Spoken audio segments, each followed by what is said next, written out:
You're clearly an incredible champion of energy efficiency and clean energy.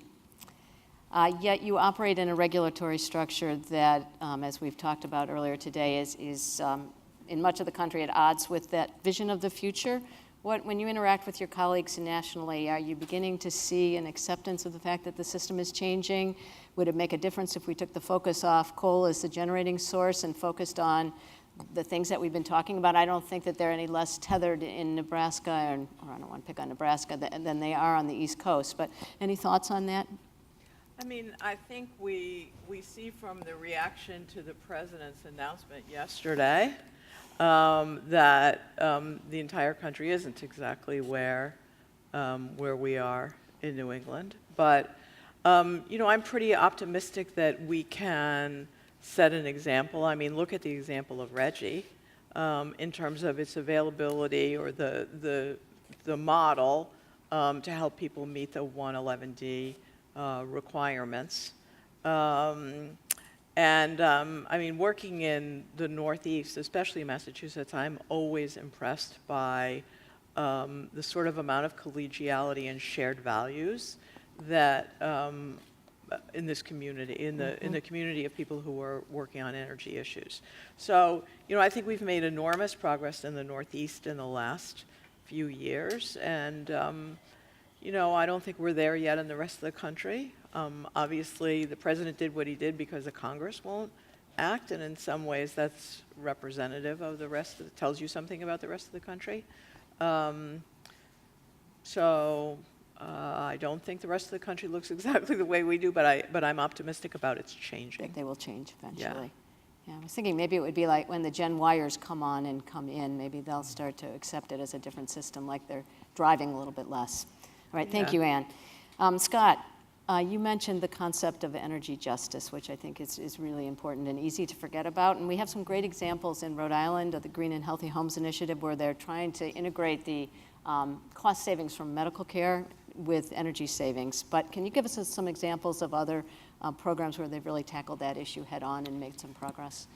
Well, in Washington, D.C., they really have tackled this first from a policy perspective, where their city council said that basically one out of every $3 has to go to support those with the least, which is a pretty amazing commitment. And they said that we happen to operate that initiative, we're held to green jobs creation with district residents and with the use of local contractors, so the money stays at home.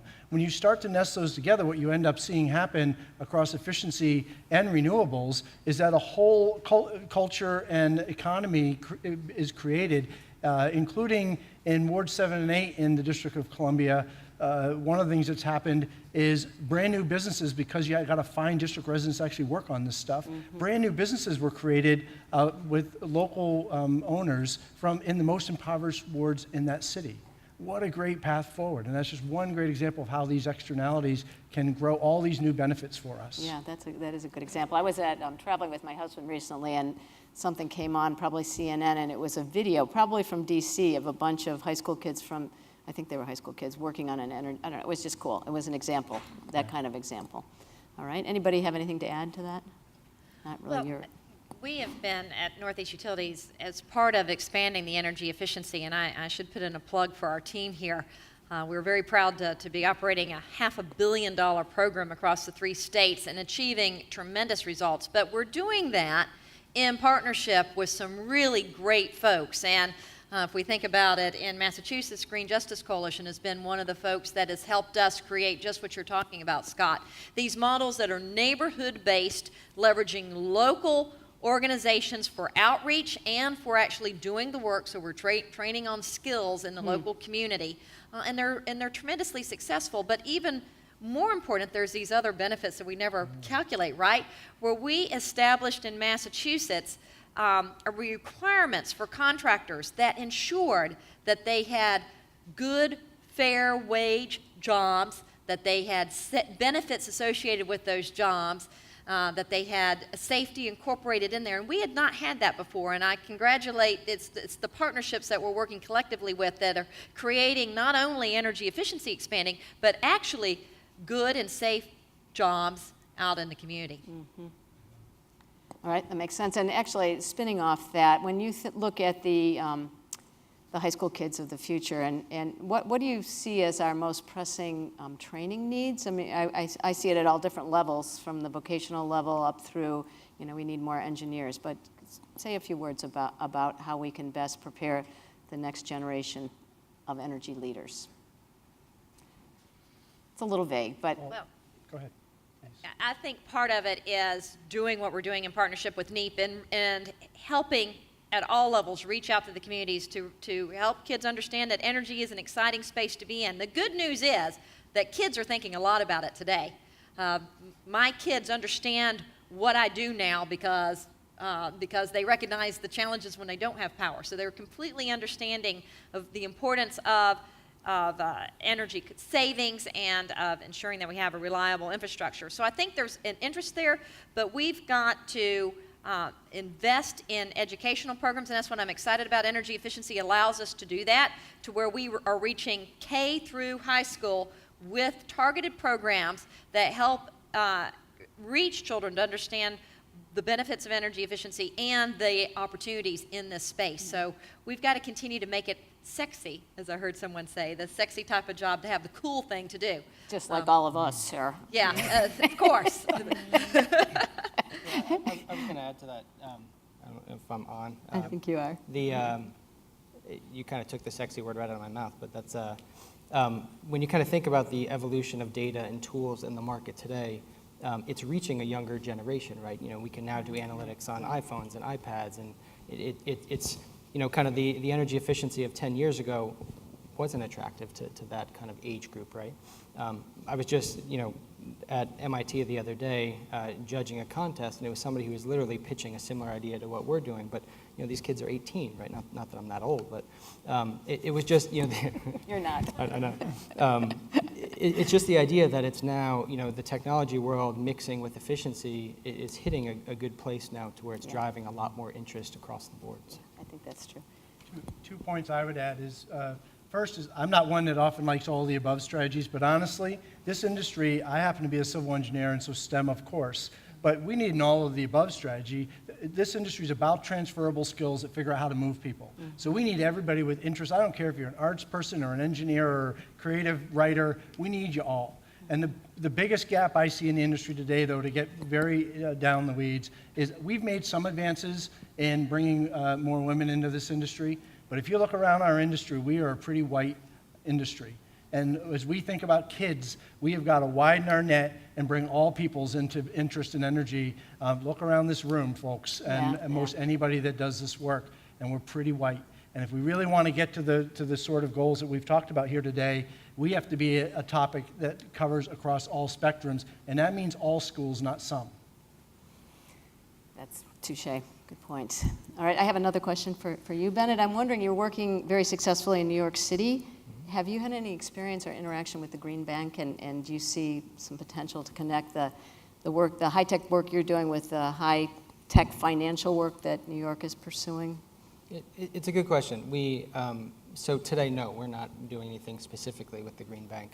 But when you think about kind of the idea of putting a large amount of money into the market, right, it all starts with data, and it all starts with insights, and being able to understand the buildings in your portfolio and where the opportunities are and where the projects are. And you can imagine a world where you have that perfect information, you have the financing, you have the products, you have the service providers, and you pull them all together. The whole market operates much more effectively than it is today, right? So there's a really good opportunity to talk to them, and we probably should, but we're not as of today. We'll see them tomorrow. We can mention it. There you go. That's always a bit. Do we have any questions from the audience? I guess I will pose one more. Oh, good. Way back Good. there. Back there. Back in the corner. Back there. There's one over here as well. Hi, this is Julie Michaels with NEEP, and I just wanted to share, first of all, great presentations, all very different, unique perspectives and some key points to share. And I think I jotted a few notes from your panel, but also some of the others today, about what are all the different things that we need to tackle and we need to look at. And it's everything from the big data, building analytics, education, marketing, messaging, the customer engagement piece, the integrated program design, funding mechanisms, and then what's the regulatory framework and the changes in that to accommodate, support all of those pieces and the innovation needed around that. Those are a lot of things. It's the chaos. It's the, we're all so busy as it is. We've got these goals. We've got this urgency now around the climate change issue. So what's the priority? What's the hardest to tackle? Where does it make sense to coordinate and learn from each other? And it's great to see this Advanced Energy Economy Forum and bringing together key stakeholders to really think about this. But my question to all of you is, as a region, are there areas of priority? Are there areas for coordination so we're not reinventing the wheel in different states, sharing information? And again, are we biting off more than we can chew, or are there certain areas we should be prioritizing, focusing on in the near term versus the midterm and so forth?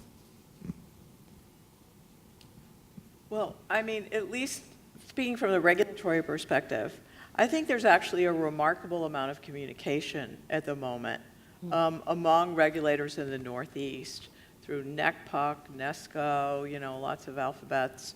But people really are, and now New York too, given their REV project, there's a lot of conversation with them too.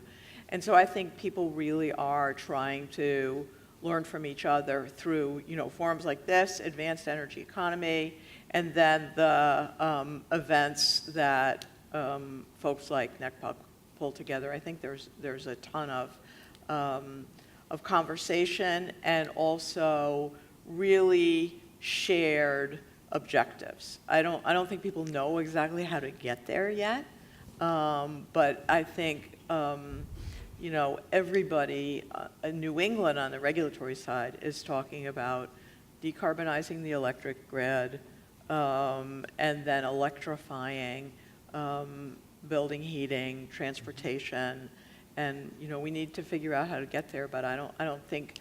I mean, not everybody's. Somebody asked me the other day, well, what's it like in Massachusetts? Is everyone singing Kumbaya? And no, but I think there's really a remarkable shared sense of direction. Someone else want to take a crack at that? Yeah, I would agree so, and I think that NEEP plays a vital role here. I mean, you created the EM&B Forum, which is a regional forum, which is starting to ground us with common ways that we measure the success of energy efficiency, and that's so important as we think even back to Jean's early comments today, moving away from NEBs to DEBs. This is the work that creates the conversation that allows us to get the direct energy and environmental benefits associated with energy efficiency. So I think NEEP plays a vital role in that, and I agree with Ann that we have an amazing amount of collaboration in the Northeast, and while we don't always disagree, we are respectful and have healthy discussion, and I think it gets us to a better endpoint. Scott? I'd add that, so we are biting off more than we can chew, Julie, and if we're going to have a low-carbon future that supports humanity, we have no choice at this point. But as one example to build on Penny's, so we're all going to keep doing what we do at some level and change as all the structures push us, but there are challenges within it that we can all then tackle together by identifying them. And one I would use to build on the role of NEEP here is, so we got great energy efficiency programs. We haven't applied them very much to the grid deficiencies. And so first, how do we connect there? And then how do we bring ISO New England in? Because if we attack those deficiencies in Vermont, which we have we've gotten rid of $250 million worth of those shortcomings, we only get 4% of the benefit because of regional sharing. And we've done it anyway, but you all got 96% of $250 million. But a group like NEEP can actually convene us all together while we're doing everything we do so we can meet the promise of the future. Yeah, great, very good. Great. I want to make sure we get to Bridget, I think, Bridget. I think that's Bridget. Oh, okay. Thank you. My name is Bridget Ryan. I work with an initiative in Providence called Emerald Cities Providence. And Scott, I just want to thank you very much for bringing community to the forefront of this conversation. One of the cornerstones of Emerald City's mission is to create equity within our communities. And what Emerald Cities is trying to do is create career pathways for populations, our low-income and minority populations, and those that are most impacted by unemployment, and also the communities that are most impacted by our irresponsible use and generation of energy. And so I just want to reiterate your emphasis on us thinking about the greater community and not just those sitting in the room. And just want to bring up the point that even in our our lowest income communities, those families don't love their children less than we love our children, and they care just as deeply about the future. They just are less empowered than we might be at this table. And so I urge everybody to have that kind of perspective as we continue conversations. I'd also would like invite anybody in this room to have a conversation with me. I am trying to create career pathways and skills development for the unemployed in Rhode Island. We deeply need job development here, and we need construction projects. I'm having trouble with financing, trying to finance deeper energy retrofits to create more meaningful jobs and stimulate the economy here in Rhode Island, but financing has been a huge key for me. So if anybody has any perspective on that, and anybody else in the crowd, I'll stay after. I'm looking for ideas, but truly trying to create equity within our communities and skill path development. So I would say here, and congratulations. That's what happens when we keep 80 cents of every dollar in our economy on efficiency. We can take on those sites of community needs.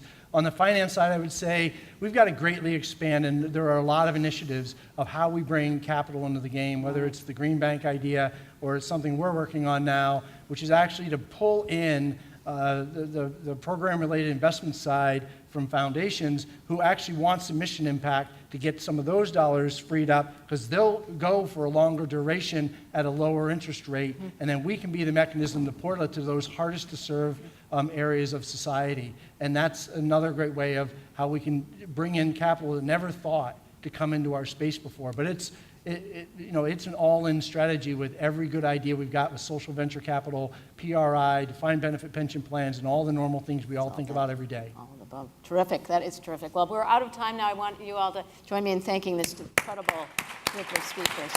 Terrific.